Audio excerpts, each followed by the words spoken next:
Hello everyone welcome. आजको यो भिडियोमा चाहिँ म तपाईँहरूलाई ओराकल चाहिँ टर्मिनलबाट भन्दा पनि GUI बाट कसरी चलाउने त्यो चाहिँ देखाउन गएको छु। जसको लागि चाहिँ हामीले पहिला चाहिँ यो ओराकल एसक्यूएल डेभलपर भन्ने एउटा सफ्टवेयर हुन्छ। यो चाहिँ गुगलमा गएर सर्च गरेपछि तपाईँहरू यो पेजमा पुग्नुहुन्छ। ओराकलकै अर्को प्रडक्ट हो। सो यसमा क्लिक गरिसकेपछि यहाँ अलिकति लाउनु भयो भने यहाँनिर तपाईँहरूले यसमा क्लिक गरेर डाउनलोड गर्न सक्नुहुन्छ। ओके, अब यो डाउनलोड भइसकेपछि यसलाई चाहिँ इन्स्टल गर्ने भने जस्तो ठ्याक्क यहीँ राख्नुपर्छ भन्ने केही पनि हुँदैन। यसलाई जहाँ राखे पनि हुन्छ। यो प्रि इन्स्टल्ड भएको एउटा जिप फाइल आउँछ। सो मैले चाहिँ यसलाई मेरो एउटा फोल्डरमा लगेर राखेको छु। अब मैले यहाँ यसलाई एक्सट्र्याक्ट गर्छु। यसलाई यहाँनिर गएर एक्सट्र्याक्ट गरिसकेपछि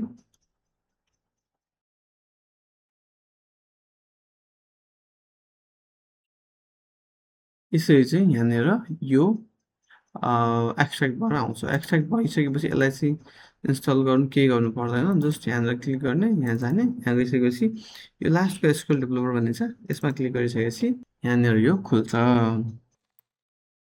ओके, यो खुल्नलाई चाहिँ अलिकति टाइम लाग्छ। इट डिपेन्ड अन यो प्रोसेसिङ कम्प्युटिङ पावर होइन। अनि अर्को कुरा चाहिँ के छ भन्दाखेरि मेरोमा अलरेडी इन्स्टल थियो। सो मैले तपाईँलाई प्रोसेस मात्र देखाएको, अरू चाहिँ you can follow with this video. अब यहाँनिर यो आइसकेपछि हामीले जस्ट नयाँ कनेक्सन बनाउनुको लागि चाहिँ हामी के गर्छौँ भन्दाखेरि यहाँनिरको यो प्लस अथवा माथि गएर न्यू कनेक्सनमा क्लिक गर्छौँ। अहिले हामी यहाँ क्लिक गर्छौँ। यसमा न्यू कनेक्सन क्लिक गरिसकेपछि यहाँनिर चाहिँ नाम राख्दै पनि भयो, माई न्यू टेस्ट कनेक्सन भनेर राख्थेँ मैले है। अनि त्यसपछि डेटाबेस ओराकलै छ, हामीसँग अरू केही पनि छैन। यो कलर आफ्नो कस्टमाइज आफ्नो हिसाबले भयो। यो म चाहिँ डिलिट गर्छु भनेर रातो लाग्यो अहिलेलाई। सो के अब अथेन्टिकेसन टाइपमा चाहिँ यहाँनिर आइडी पासवर्ड केही छ भने हाल्ने, नत्र डिफल्ट ओएस भनेर छोडिदिउँ अहिलेलाई। लेट्स से त रोल चाहिँ यहाँनिर एस यो सिसटिभी चुज गरौँ अहिलेको लागि। अनि त्यसपछि गएर यहाँनिर एसआइडी भन्दा पनि यहाँ हामी सर्भिस नेममा ORCL हान्छौँ है। अब यो चाहिँ के छ भन्दाखेरि यो भनेको हाम्रो चाहिँ यो हाम्रो डेटाबेसको सर्भिस नेम के हो भन्ने कुरा इन्स्टल गर्ने बेला थाहा हुन्छ। नत्र तपाईँले के गर्न सक्नुहुन्छ, दुईवटा तरिका छ यो हेर्नलाई।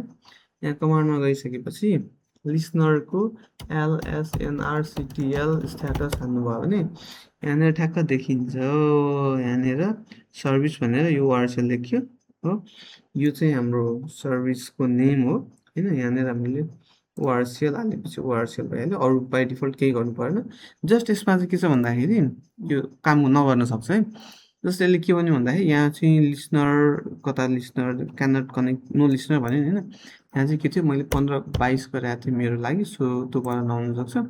सो अब यो गरिसकेपछि ओके, यसमा चाहिँ डिफल्ट यहाँनिर चाहिँ मैले के गर्छु, सिसटिभी भइहाल्यो। यहाँनिर चाहिँ मेरो के थियो, एडमिन थियो पहिला उ गर्दाखेरिको। यो गरेर सेभ पासवर्ड गरिदियो भने it should work now. See अब यहाँनिर सक्सेस भन्यो होइन। यो ठिक छ। अब यो चाहिँ के थियो भन्दाखेरि यहाँ मैले ओएस गरेँ त ओएसको युजर नेम पासवर्ड के थियो, मैले यहाँनिर मेरो सेटिङमा केही प्रब्लम भयो होला, नत्र इट्स ओके। यहाँनिर सिस लेखेर सिस्टम लेखेर आफ्नो आइडी पासवर्ड हाल्नुभयो भने इट विल वर्क। यो टेस्ट कनेक्सन गरिसकेपछि सक्सेस भइसक्यो। यसलाई चाहिँ सेभ गरेर राखे पनि भयो। सेभ गरेर राखेपछि यहाँबाट सेभ पनि भयो। कनेक्ट गरिसकेपछि अब यो खुल्छ, खुल्यो। सो यो चाहिँ हाम्रो डेटाबेस। अब यहीँनिर हामीले उता CLI मा हाल्ने कमान्डहरू यहीँबाट हाल्नु मिल्छ। डेटाबेस हामीले यहाँबाट एक्सप्लोर गर्नु मिल्छ। हाम्रो टेबलहरू यहाँबाट हेर्नु मिल्छ। So there are so many things going on. हामीले सुरुमा कनेक्ट चाहिँ यसरी गर्न मिल्छ है।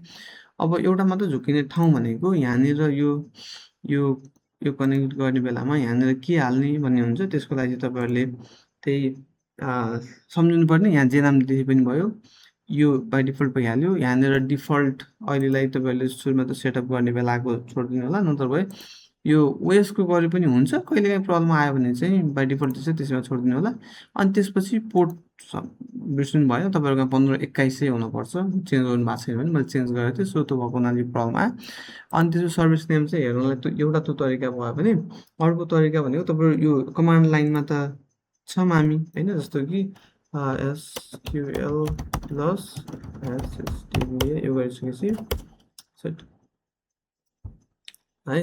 यो गरिसकेपछि यहाँनिर तपाईँले सो PARAME सो प्यारामिटर सर्भिस नेम हाल्नुभयो भने ठ्याक्क यो के छ त्यही देखिन्छ हो। अब यही नाम चाहिँ तपाईँले के गर्नु पर्यो त्यहाँनिर हाल्नु पर्यो। यति गरिसकेपछि you guys are all set. Enjoy GUI experience. Thank you.